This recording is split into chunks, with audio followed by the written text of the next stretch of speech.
I'm Steven. That is Erock. And we are gaming through time. Indeed. So what does that mean? So we are taking every year from 1975 up to 2021, and we are going to tell you what is our favorite game that was published that year, and we're also going to tell you what is the highest rated game on BoardGameGeek that's published that year. So in this video, we're going to do 1990 through 1994, but if you want to hear about any of the games from 1975 to 1989, look down below. I'll have links to those videos there. But all right, let's get started with 1990. Do you want to kick us off? 1990. The 90s. 1990. I'm almost out of high school in 1990, so we're starting to get into the meat of it here. Excellent. So I have a confession to make. I'm a cheater. I went through about 6 pages of games on BoardGameGeek for 1990, and I played exactly 0 of them. So my choice for this year is Castle, Risk, and Risk. They were published together in the same box this year. So that's my choice for this year. I'm sure everybody's familiar with Risk. It is a game of world domination. And Castle Risk, as I briefly mentioned in the previous video, came out in 1986, which is a bit of a modification on Risk, whereas you don't just go to the bitter end. Everybody basically has a capital. And if you take the other person's capital, they're done. So that's kind of Castle Risk. There's a couple other modifications to the game here and there also.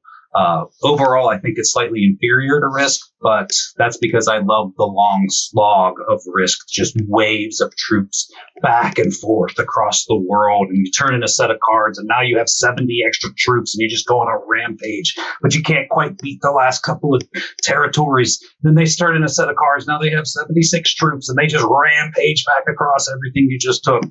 That's Risk, So again, I'm a big cheater. I do apologize, but that's my choice for 1990. I seem to remember that Castle Risk had that boat that you could load up with a bunch of troops and do a big thing, right? So it wasn't quite that I got my bonus cards wave of troops across the map, but it had that, sort of. There's also another difference in there. In Risk, you get paid, you get troops at the beginning of your turn, which sets you up to go on a run, but it also means that you have to maintain your territory control to get your bonuses. And in Castle Risk, you actually get paid at the end of your turn. But you don't have bonus controls and things like that, but it helps you shore up your defenses. Whereas in regular Risk, if anybody who knows, you go till you basically have nothing left, and then it's the next person's turn. Well, in this, you get paid your troops at the end of your turn, so you can actually defend a bit.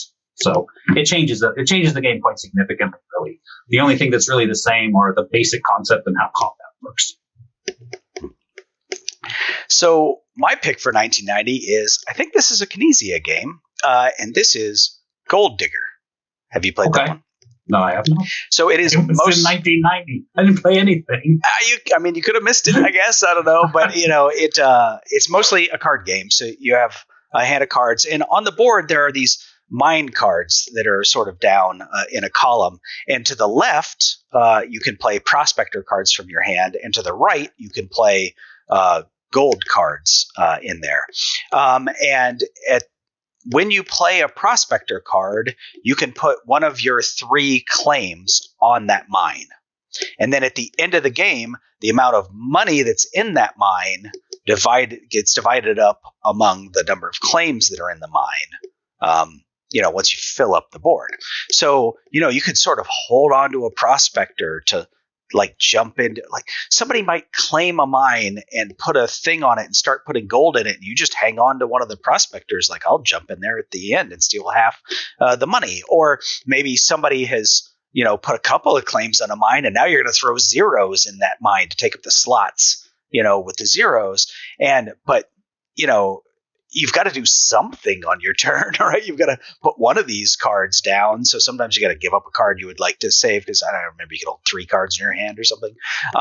So it's very simple, right? A lot of Kinesia games are fairly simple, but it's more about the dynamic of and some are not. When am I going to play this? Yes. Well, yeah. So, when am I going to play this? When am I not? So, I think it's a decent game, and I play it with my kids, but this has a little bit of an interesting factor for me because this is the first game at least since I was a kid, where I tried to design another game, right? So I took this game and designed a different version that was space themed, and it had some extra stuff going on, some hidden information, other stuff, it was just one of those, stand on the shoulders of another game and see if you can improve it, see what you can do, make some rules, test it, just that whole experience. And I wasn't trying to get it published or anything. I just thought, well, let's just do this. Let's see what I can do here and have some fun with it. So there's a little bit of nostalgia there for me. But you still have that? Yeah, I've got it in a box here somewhere. That's awesome. I should sell it in a charity auction for 5 cents sometime. But yeah, so again, just like you were saying, 1990, maybe not the strongest year, but that nostalgia factor, is the added reason why I chose Gold Digger.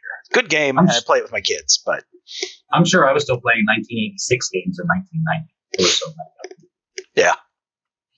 So the BGG, the Board Game Geek, #1 rated game from 1990 is a big, sprawling game. Well, at least sprawling from the time, in that it covers maybe 250 years. It covers the life of the Republic of Rome, and I guess you are maybe a family or something because you have senators and generals that you're trying to gain influence. And if you're keeping score, the Republic of Rome lasted more than 250 years, which the United States hasn't lasted that long yet. So, if you're keeping score, right?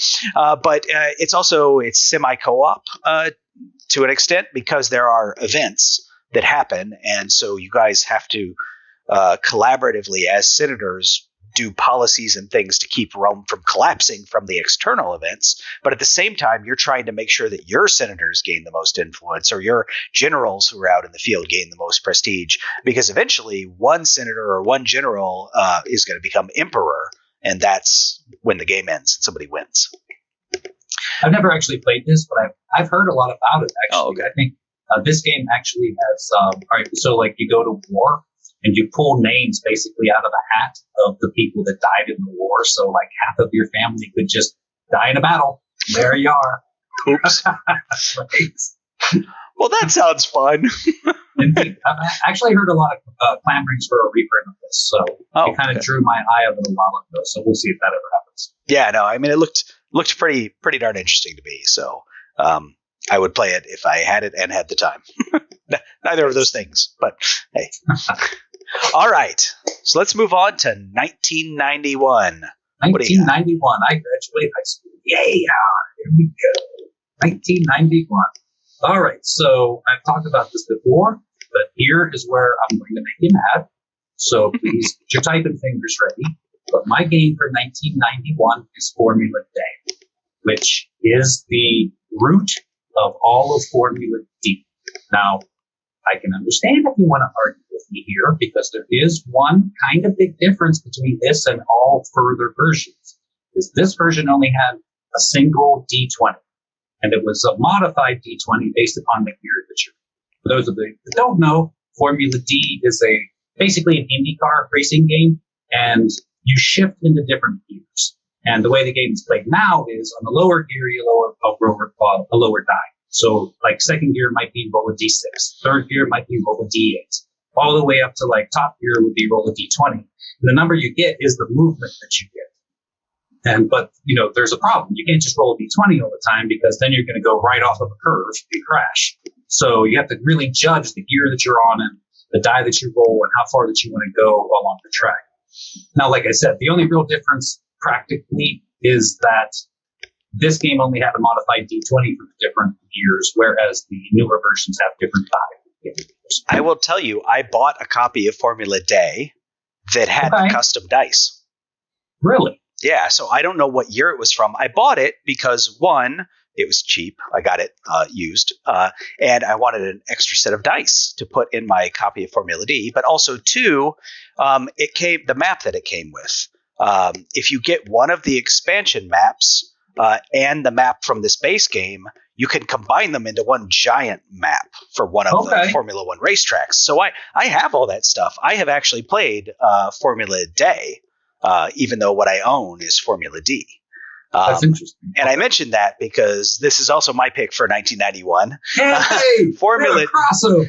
Formula D is one of my favorite games of all time. So I'm slotting it in here as Formula Day. And later, whenever Formula D was published, 2012 or whatever it is, I won't pull Formula D out again, even though it's one of my favorite games. But I love the push your luck of this because in this game, you want to stay in the highest gear possible. Because gearing down is safe, but it takes time to gear back up. And if you stay in that higher gear and try to get through these corners, you're going to take damage. And but that's how you win the game, right? In this game, you are on fire, limping across the finish line, with your car exploding.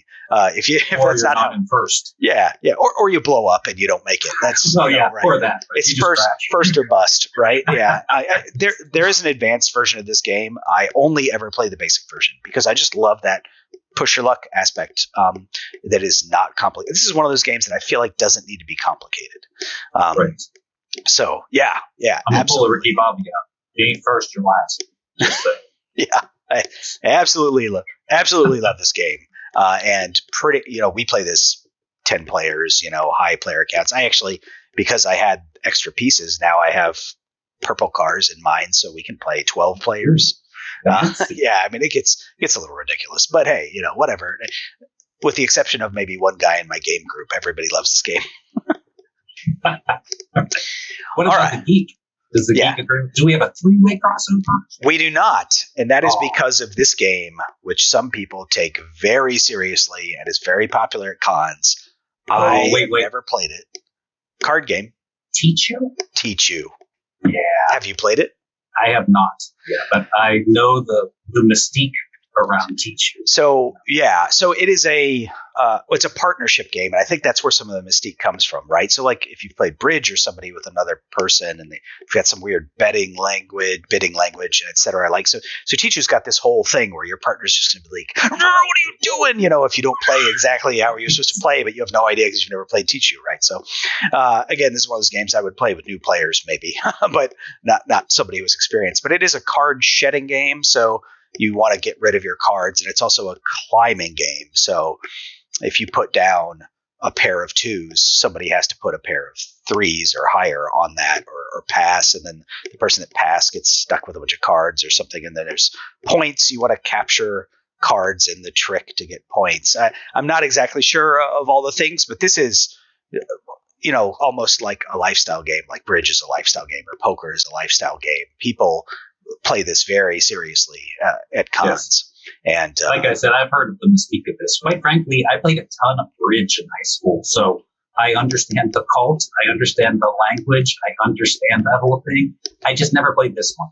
So, and I feel like I've probably gone past that because I did play bridge kind of the same way. So I don't need another one of those experiences that takes up my whole con. You know what? We should get together, maybe at Dice Tower East, and just play this. It's so easy to learn and play. We should just play it to say we've played it, and then we'll understand it better because, and then maybe we'll get sucked. We won't get sucked in, but, right. 2 years from now, that's every list is Tichu. Yeah. It's Tichu. All right. So moving on to 1992, I am going to pick another small card game. A pirate-themed card game, and this is Loot. Have you played Loot? Okay, I have played Loot.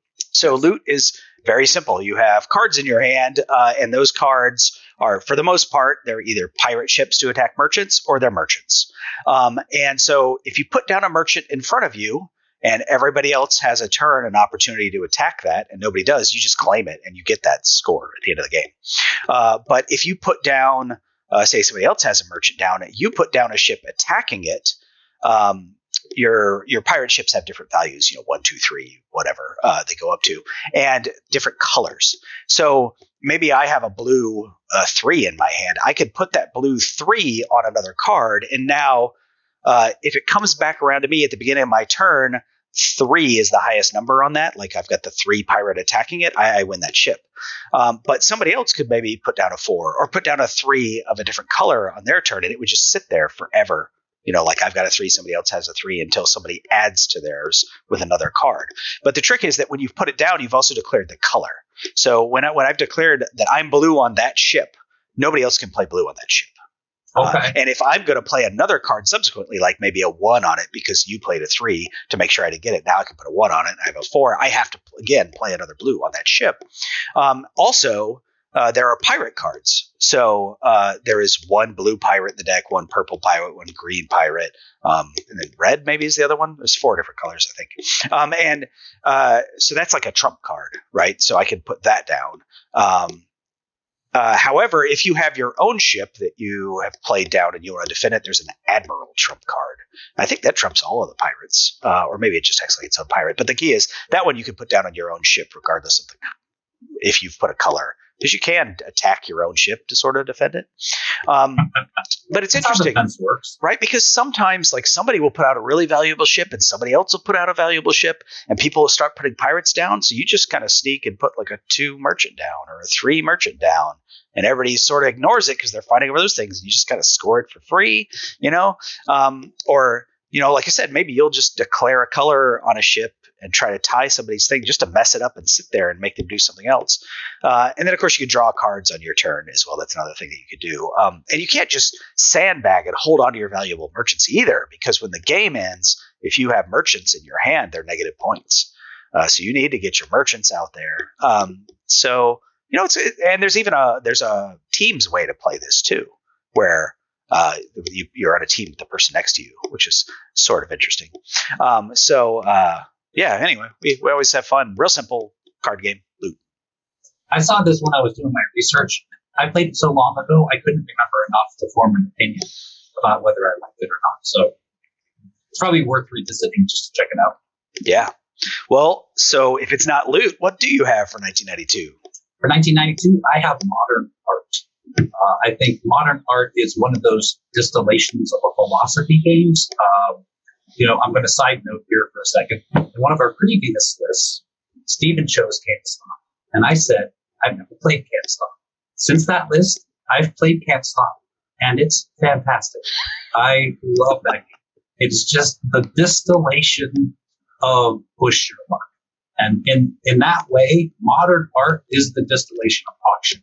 In that the whole game is basically, there's different kinds of art available, and each kind of art has its own kind of auction. So maybe you might have like a for sale kind of auction where I bid, you have to bid higher, the next person has to bid higher, and etc. So that then if you can, that kind of an auction.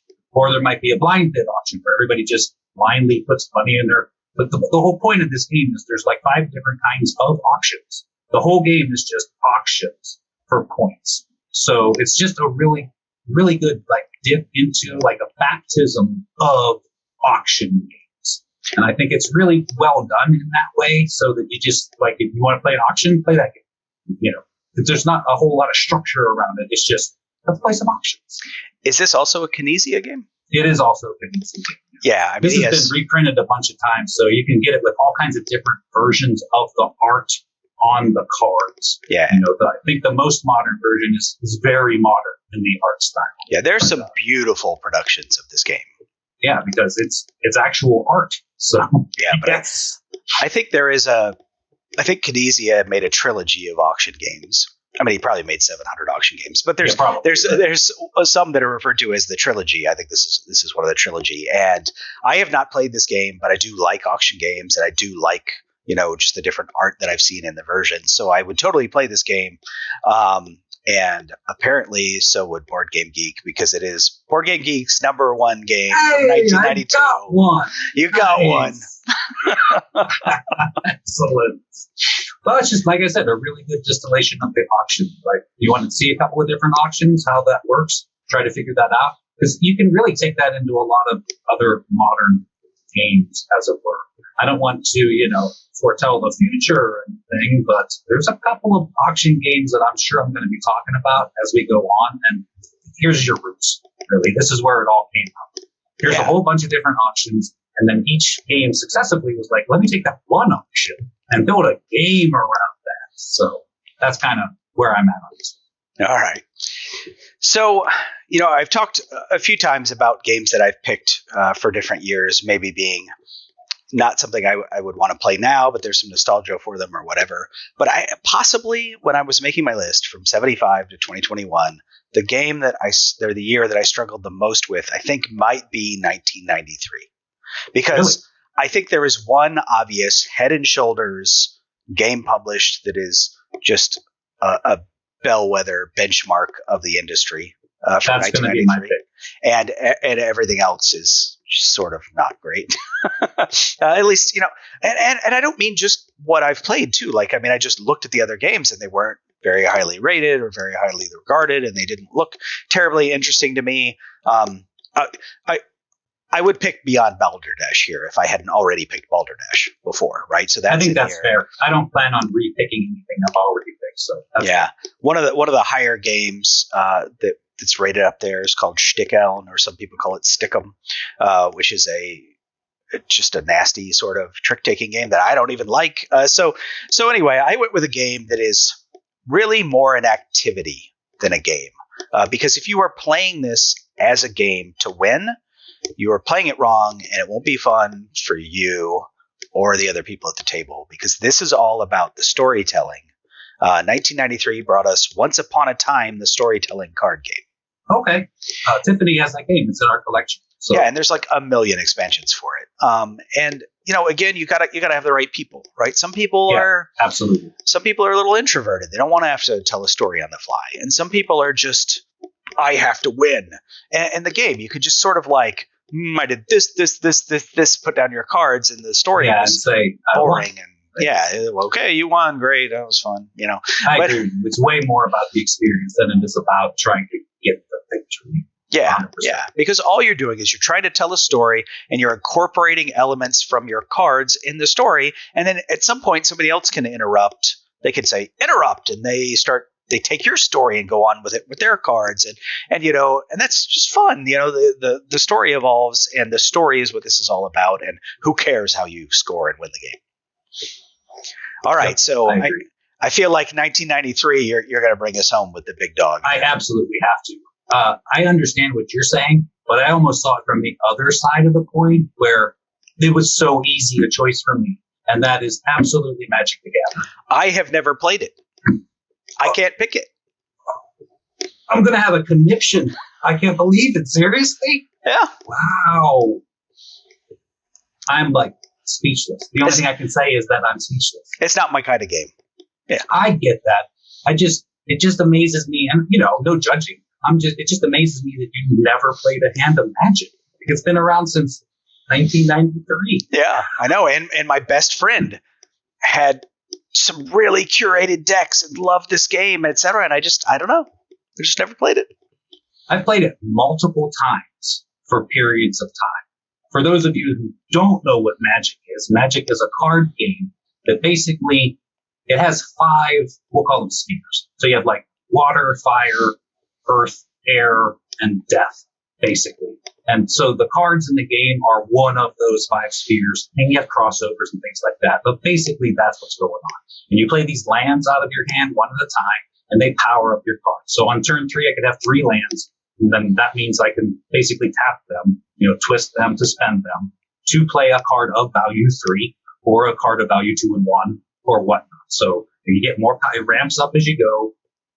You get more powerful stuff out, or just more stuff out, and you basically just head-to-head play this. There's multiple ways to play this with multiple players, but really this is a head-to-head game.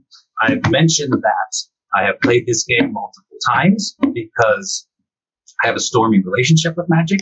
I think it's a fantastic game, but anybody who has played it more than a couple of times knows that it is incredible time and money sink, because they are constantly, and to their credit, they're constantly upgrading the game and giving you more content, but they're also like moving the back line forward with them as well, meaning like they call it cycles. And so that basically like they'll have the last 4 printings of stuff available for official use. And then when they come out with a new set, that moves the back end farther up. Now that completely cuts out a set that's no longer official. So they're constantly moving the ball forward on this, but they're also constantly reprinting a lot of the same stuff.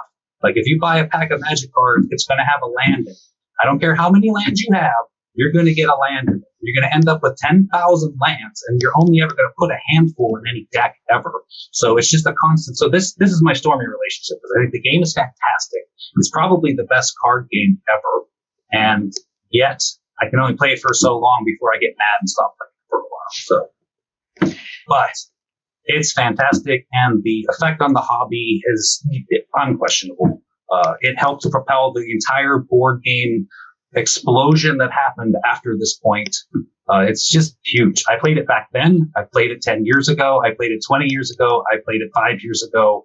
I'll probably play it again sometime.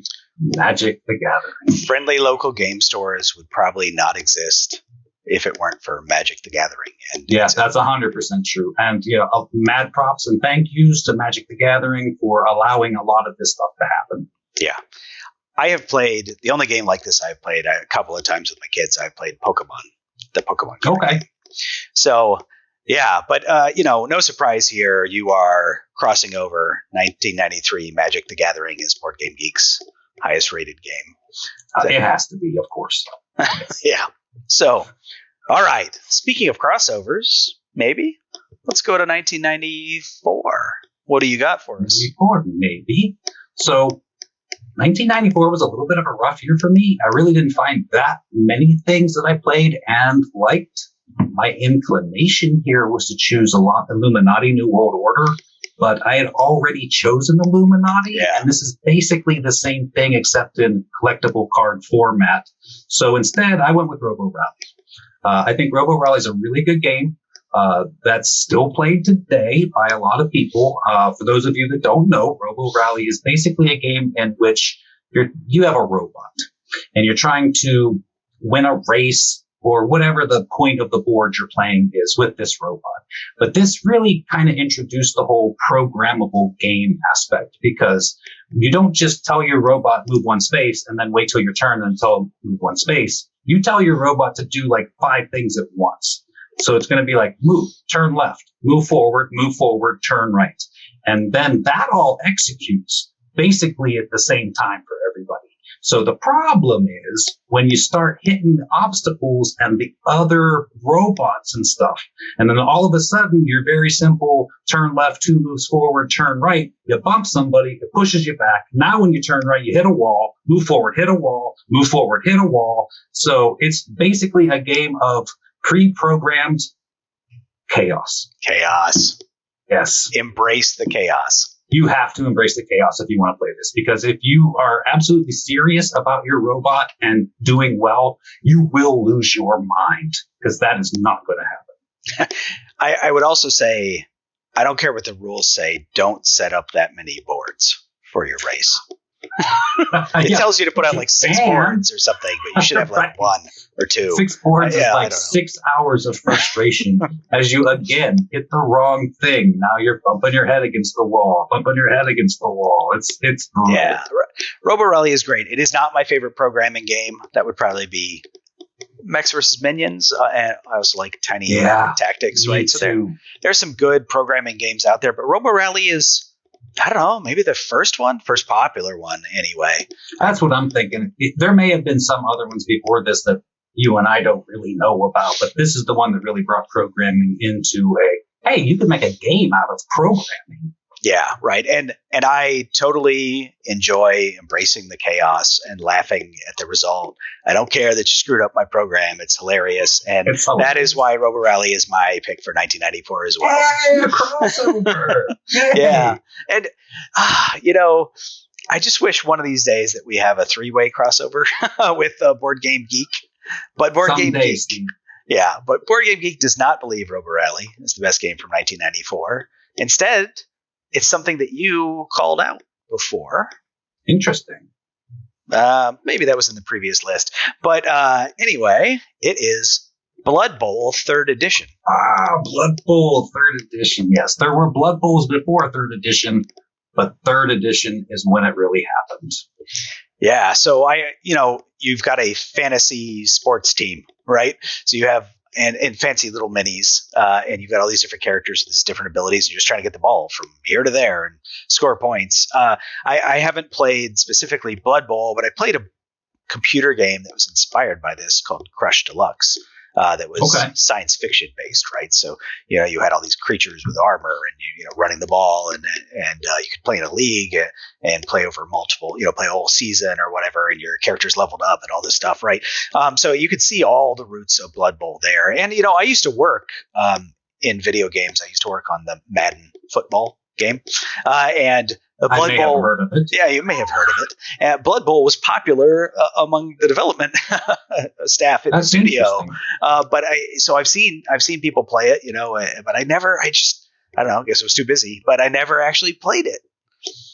It's fairly involved. I have played it on a number of occasions. I was a bit of I've mentioned this here and there in our previous videos, but I was kind of a Games Workshop guy back in the day. So I have played Blood Bowl. It was in the same Warhammer universe. So the same races that are in Warhammer played Blood Bowl. So I might bring my Skaven team up against your Orcs and Goblins team or whatever, except it totally had a completely different feel. Warhammer Fantasy and Warhammer 40K are very serious, almost grognard, like dudes on a map using measurements to do troop movements, and Blood Bowl is just fun and silly in the same world. So, but that asymmetry is great too, right? Yes, absolutely. Yeah, you have like one team that only has 3 players because they're giant against like another team with like little dwarves or stuff running around all over the place. So it's hilarious. I know it's still very much alive.